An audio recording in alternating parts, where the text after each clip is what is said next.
దిగిన తర్వాత ఆయన హావభావాలు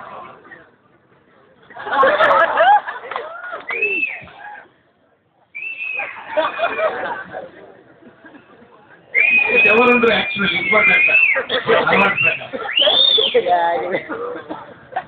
1943 నుంచి ఈరోజు ఇంత భారీ ఎత్తున తరలి వచ్చిన సోదరులందరికీ నమస్కారం తెలియజేస్తున్నా.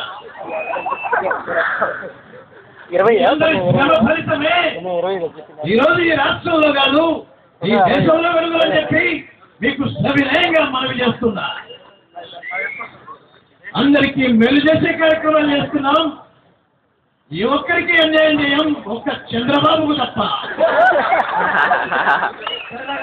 బాగుంటే కొట్టండి క్లాస్, ఎందుకంటే అదే ఆశిస్తున్నారు. రాజశేఖర రెడ్డి గారు ఇలా మాట్లాడారు, బాగానే ఉంది.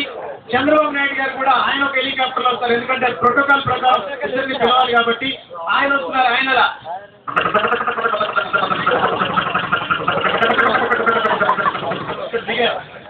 ఆయన వస్తే ఆయన ఎవరికి నమస్కారం పెట్టడం మీకు తెలుసు.